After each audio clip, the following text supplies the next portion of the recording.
ഭഗവത്ഗീത സാംഖ്യയോഗത്തിലെ 35-ാമത്തെ ശ്ലോകം. ഭയാത് രണാതു പരതം മംസ്യന്തേ ത്വാ മഹാരഥക യേഷാം ചത്വം ബഹുമതോ ഭൂത്വാ യാസ്യസി ലാഘവം. നീ ഭയം കൊണ്ട് യുദ്ധത്തിൽ നിന്ന് പിന്മാറിയതാണെന്ന് മഹാരഥന്മാർ പറയും. ആർക്കൊക്കെ നീ ബഹുമാന്യനായിരുന്നു അവർക്കൊക്കെ നീ നിന്ദ്യനായിത്തീരും എന്നാണ് ഈ ശ്ലോകത്തിൻ്റെ അർത്ഥം. കൃഷ്ണൻ അർജുനനോട് പറയുന്നു, നീ യുദ്ധത്തിൽ നിന്നും പിന്മാറുകയാണെങ്കിൽ ദുര്യോധനൻ, കർണൻ തുടങ്ങിയവർ നീ ഭയം കൊണ്ട് യുദ്ധക്കളത്തിൽ നിന്നും ഒളിച്ചോടിപ്പോയി എന്നേ പറയുകയുള്ളൂ. അല്ലാതെ എതിർപക്ഷത്തോടുള്ളവരോടുള്ള കനിവ് കൊണ്ട് നീ പിന്മാറിയതാണെന്ന് ആരും തന്നെ പറയുകയില്ല.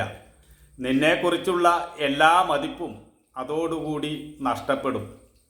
നീ യുദ്ധം ചെയ്യുവാനുള്ള ആവേശത്തോടുകൂടി തന്നെയാണ് യുദ്ധക്കളത്തിൽ വന്നിട്ടുള്ളത്. എന്നിട്ടിപ്പോൾ കാരുണ്യം കൊണ്ട് പിന്മാറിപ്പോയാൽ നിന്റെ ഉദ്ദേശശുദ്ധിയെ ആരും തന്നെ അഭിനന്ദിക്കാൻ പോകുന്നില്ല. ഏത് നിലയിൽ നോക്കിയാലും പൊരുതുക എന്നതാണ് നിനക്ക് ഉചിതമായിട്ടുള്ളത്.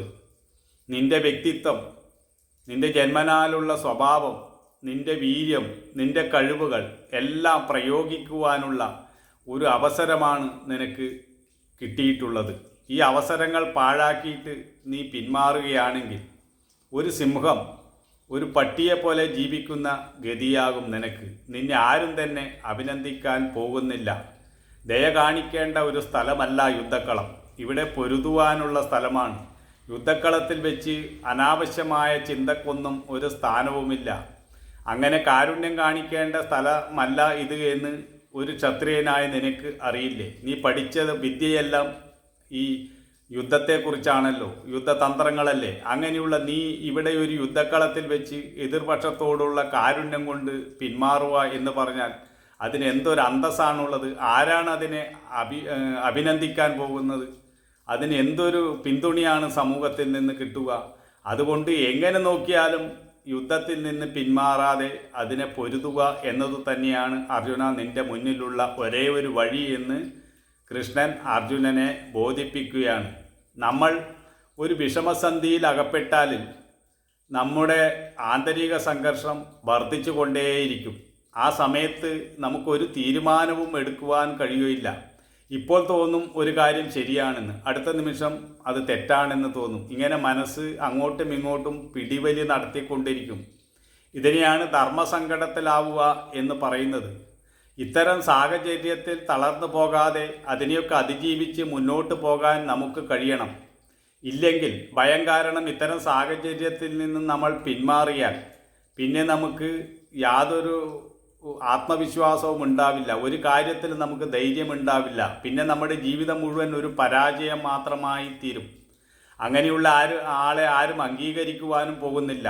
ഒരു പരീക്ഷയ്ക്ക് പോകുന്ന ഒരു കുട്ടി ഭയപ്പെട്ടിരുന്നാൽ പിന്നെ കുട്ടിക്ക് പരീക്ഷ എഴുതാൻ കഴിയുകയില്ല. അതുപോലെ നമ്മളൊരു ഇൻ്റർവ്യൂവിന് പോകുമ്പോൾ നമ്മൾ ഭയപ്പെട്ട് എന്താണ് ചോദിക്കോ എന്നിങ്ങനെ ഉത്കണ്ഠ വന്നാൽ പിന്നെ നമുക്കുള്ള ധൈര്യം പോലും പോകും.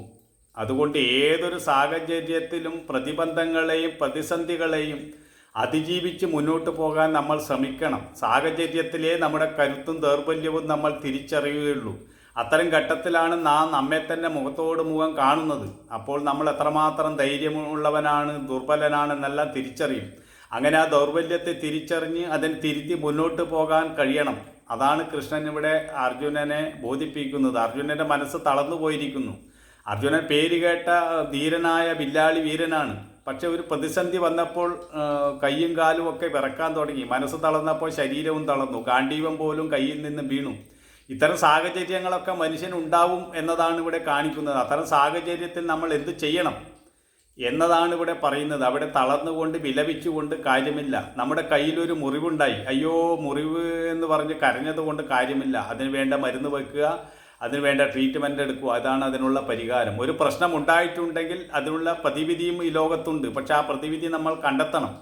എങ്കിലേ നമുക്ക് അതിൽ നിന്ന് പുറത്ത് കടക്കാൻ കഴിയുള്ളൂ. ഈ ഒരു അവസ്ഥയാണ്, ഈ ഒരു സാഹചര്യത്തെക്കുറിച്ചാണ് കൃഷ്ണൻ അർജുനനെ ബോധിപ്പിക്കുന്നത്. നമുക്ക് കൂടുതൽ മുന്നോട്ട് പോകുമ്പോൾ മനസ്സിലാക്കാം.